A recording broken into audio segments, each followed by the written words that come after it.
नमस्कार मित्रमैत्रिणींनो, welcome to Book Hunger channel.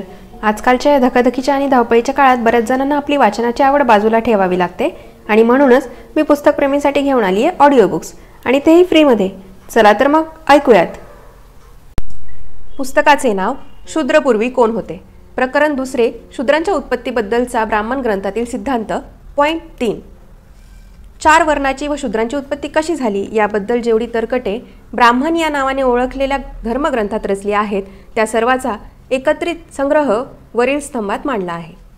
4 वर्णाच्या उत्पत्तीसंबंधी जी विचारसरणी मांडण्यात आली आहे ती सामाजिक दृष्टीने पाहिली तर अननुभूत व असामान्य अशा स्वरूपाची आहे। या विचारसरणीत शूद्राला जे स्थान देण्यात आले आहे तेही फार अनैसर्गिक रीतीने।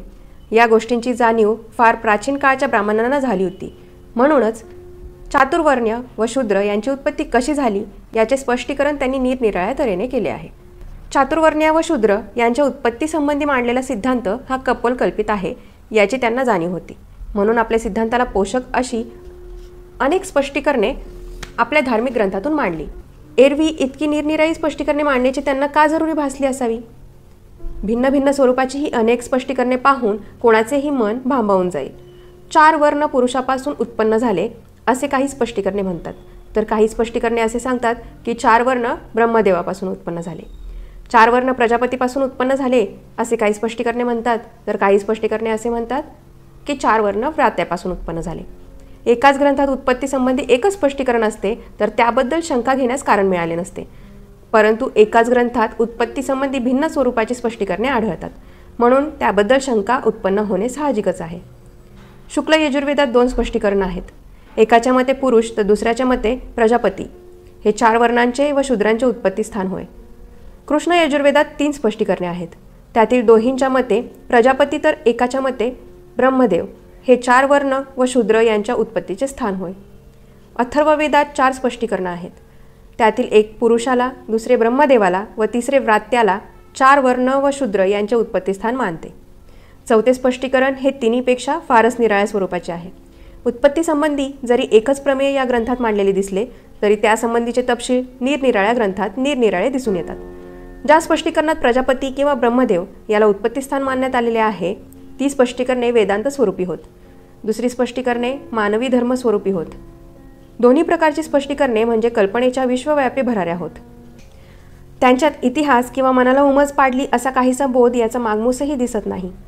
ब्राह्मण या नावाने जे ग्रंथ संबोधले जातात त्याबद्दल प्रोफेसर मॅक्स मुलर यांनी खालील उद्गार काढले आहेत।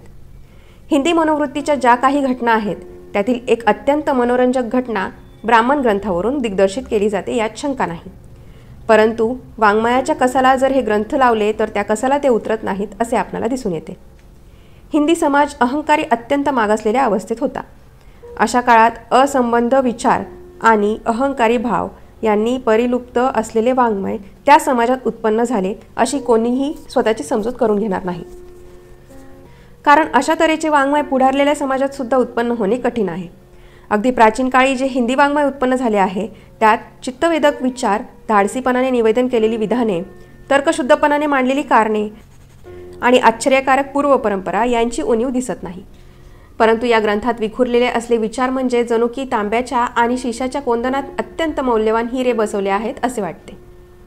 उथळ विचार, लंगडी भव्यता, पुरोहितांचे लबाडीचे डावपेच आणि अस्थानी अहंभावी मात्र सदर ग्रंथात भरपूर विखुरलेली आहेत, आणि याच बाबी त्या ग्रंथाची सर्वसाधारण रूपरेखा दिग्दर्शित करतात। समाजात पुरोहित वर्गांची अनियंत्रित सत्ता चालू लागली व लोकात अंधश्रद्धाळूपणा पसरला तर नव्या जोमाने सर्व बाजूनी होणारी राष्ट्राची प्रगती किती लवकर धुळीस मिळून जाईल त्याची शहानिशा लावण्याची दृष्टी इतिहासकारामध्ये असणे महत्त्वाचे आहे।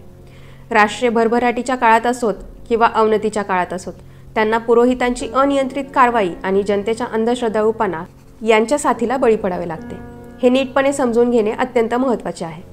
शतमूर्ख आणि पिसाट आजाराची बडबड ध्यानात घेऊन एखादा वैद्य त्याच आजाराचे मूळ ज्याप्रमाणे शोधून काढतो त्याप्रमाणे हिंदी धार्मिक ग्रंथात जे भारूड भरकटलेले आहे त्याचा अभ्यास करून ते ग्रंथ कोणत्या हेतूने लिहिले गेले आहेत हे शोधून काढणे जरूर आहे।